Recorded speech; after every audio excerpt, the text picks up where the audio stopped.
رب زدني منك علما وأنلني منك فهما رب زدني منك علما وأنلني منك فهما. انسان بنتا ہے اللہ والوں کی تربیت میں، ان کے فیضان نگاہ سے، ان کے فیضان نظر سے کسی اللہ والے کی محبت بھری نظر پڑے گی، تب دل کی دنیا آباد ہوگی، تب دل کی دنیا ہماری سرسبز و شاداب ہوگی. حضرت ابراہیم ابن ادھم رحمۃ اللہ علیہ کتنے بڑے شخص تھے، بادشاہ تھے، بادشاہت چھوڑی، اللہ کی یاد کے لیے نکلے، نیشاپور کے غار میں پناہ گزی ہوئے، وہاں جا کر معتکف ہو کر خلوت میں رہ کر اللہ تعالیٰ کا قرب حاصل کیا، بڑے مجاہدات سے گزرے، اور پھر وہ وقت آیا کہ امام الاولیاء بنے.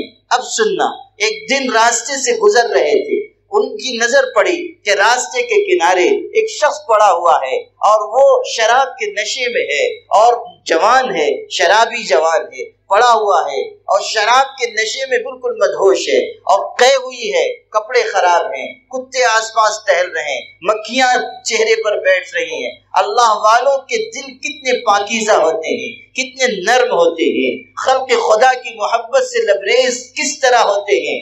غور کیجئے کہ اللہ تعالیٰ کا اتنا بڑا بندہ ہے، اتنے بڑے ولی کامل ہیں، لیکن اس شرابی کو دیکھا، بس ان کا دل بھر آیا، محبت جوش میں آنے لگی. قریب گئے، اس کا چہرہ صاف کیا، کہیں سے پانی لے کر آئے، کپڑے بھی صاف کیے. وہ تو بے ہوش پڑا ہوا ہے اور یہ امام الاولیاء اس کی خدمت کر رہے ہیں اور اس شرابی جوان کا کپڑا صاف کر رہے ہیں، چہرہ صاف کر رہے ہیں. پھر اس کے سرہانے بیٹھ گئے اور اپنے دامن سے اس کو ہوا دینے لگے. شرابی جوان ہے، اس کے سرہانے بیٹھے ہیں اور اپنے دامن سے اس کو ہوا دے رہے ہیں. یاد رکھنا، جو اللہ کا نیک بندہ ہوگا وہ کبھی گنہگاروں سے نفرت نہیں کرے گا، گناہ سے نفرت کرے گا. وہ تو گنہگاروں کو سینے سے چمٹائے گا، وہ تو دوڑ دوڑ کر ان کے پاس جائے گا، عاجزی کرے گا، جو ان کے پاس چل کر آئیں گے ان کا اکرام کرے گا، اور یہ سمجھے گا کہ ہو سکتا ہے کہ انہی لوگوں میں سے کوئی شخص ہدایت کی راہ پر آ جائے اور میری مغفرت کا سامان بن جائے.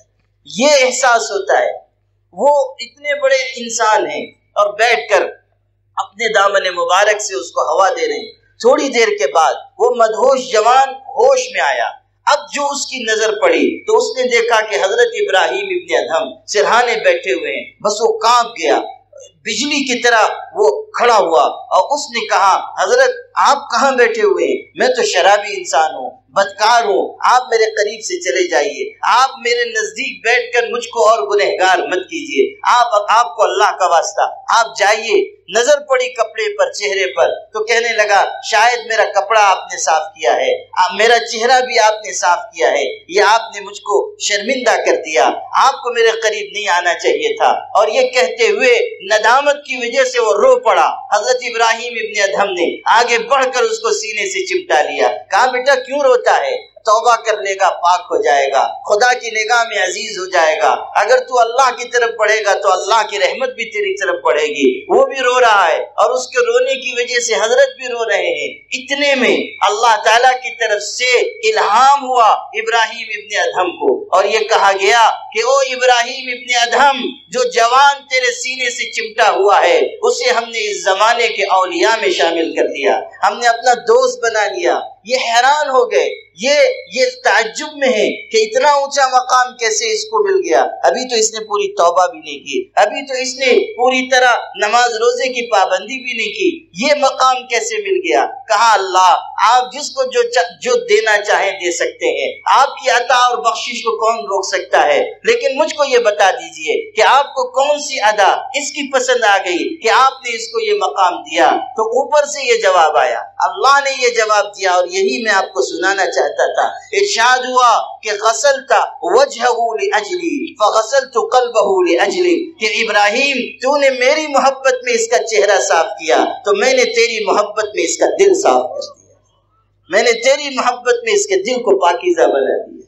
یہ ہے اللہ والوں کا فیضان نگاہ، یہ ہے ان کا فیضان صحبت، یہ ہے ان کی دعا کا اثر، یہ ہے ان کی توجہ کا نتیجہ کہ کسی گنہگار پر پڑ جائے تو اس کو ولی کامل بنا دے، کسی سیاہکار شرابی پر پڑ جائے تو اس کو زمانے کے اولیاء میں شامل کر دے. اللہ نے اپنے نیک بندوں کو بڑے مقامات سے نوازا ہے، اللہ اپنے اولیاء کو بڑی شان سے نوازتا ہے، اور خدا کے ہاں ان کا مقام ہوتا ہے، وہ اللہ کے محبوب ہیں، محب بھی ہیں، محبوب بھی ہیں۔ ایک بزرگ تھے، وہ راستے سے جا رہے تھے اور ادھر سے ایک جوڑا چلا آ رہا تھا، ایک جوان تھا، اس کی محبوبہ تھی، چلے آ رہے ہیں، اس بارش کا زمانہ تھا، یہ جا رہے تھے، اچانک جب اس کے قریب پہنچے ان کا پیر غلطی سے کیچڑ میں پڑ گیا، کیچڑ کچھ اڑا اور اس عورت کے رخسار پر، اس کے گال پر چلا گیا۔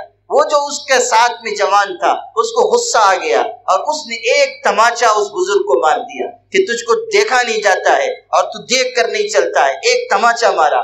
انہوں نے صبر کر لیا، اللہ والے برداشت کرتے ہیں، صبر کرتے ہیں، یہ آگے بڑھ گئے سر جھکا کے، حالانکہ غلطی ان کی کچھ بھی نہیں تھی، لیکن انہوں نے مار کھا لی، برداشت کر لیا، آگے بڑھ گئے۔ یہ دونوں بھی آگے بڑھے، چند قدم چلے ہوں گے کہ وہ جوان گرا اور مر گیا۔ لوگ دوڑے، قریب جا کر دیکھا تو ختم ہو چکا ہے۔ اب ان کی طرف آئے کہ آپ نے شاید بد دعا کر دی، وہ بیچارہ مر گیا، آپ نے شاید بد دعا کر دی، آپ کی آہ لگ گئی۔ حضرت نے فرمایا ان بزرگ نے کہ میں نے کوئی بد دعا نہیں کی، لیکن بات یہ ہوئی کہ اس نے اپنے محبوب کے لیے ہم کو مارا، تو ہم بھی تو کسی کے محبوب ہیں، ہم بھی تو کسی کے محبوب ہیں، ہمیں بھی تو کوئی چاہنے والا ہے، ہم پر بھی تو کوئی اپنی رحمت نچھاور کرنے والا ہے۔ یہ ہے وہ چیز کہ اللہ کے نیک بندوں کا اونچا مقام ہوتا ہے۔ جب ہم ان سے جڑیں گے، جب ہم ان کی تربیت میں رہیں گے، تب ہم پر بھی اللہ کی رحمت بارش کی طرح برسے گی۔ یاد رکھیے گا کہ تربیت میں رہنا، صحبت میں رہنا، یہ اصل ہے، یہ بات ذہن میں رکھیے گا۔ رسمی تعلق نہیں، رسمی تعلق نہیں کہ بھئی کسی سے بیعت ہو گئے اور بس ذکر کرنا، معمولات پورے کرنا، اپنے شیخ سے رابطے میں رہنا، ان کی خدمت میں جا کر رہنا، ان کی صحبت سے فائدہ اٹھانا، یہ اصل ہے۔ یہ آج کل نیا تصوف چل پڑا ہے کہ نہ شیخ کے پاس رہیے، نہ خط و کتابت کیجیے، نہ ان سے کوئی رابطہ رکھیے، اور نہ اپنی تربیت کرائیے، اور ماشاءاللہ مشائخ بھی اللہ معاف کرے، یہ حالت آج کل ہو رہی ہے کہ لوگوں کو شب برات کے بتاشوں کی طرح خلافت تقسیم ہو رہی ہے، آپ بھی لے جائیے اور آپ بھی لے جائیے۔ یہ نظام تصوف کا نظام نہیں ہے، ہرگز نہیں ہے، اور میں بہت صاف کہا کرتا ہوں کہ یہ نظام، یہ طریقہ اس پورے نظام کو برباد کرنے کا ذریعہ ہے۔ جب تک تربیت نہیں ہوگی، جب تک دل کے اندر سے وہ تمام جراثیم نہیں نکلیں گے جو دل کے فساد کا سبب ہے، اس وقت تک کوئی انسان محبوب بارگاہ الہی نہیں ہو سکتا، چاہے 10 بزرگوں کی خلافت اس کو حاصل۔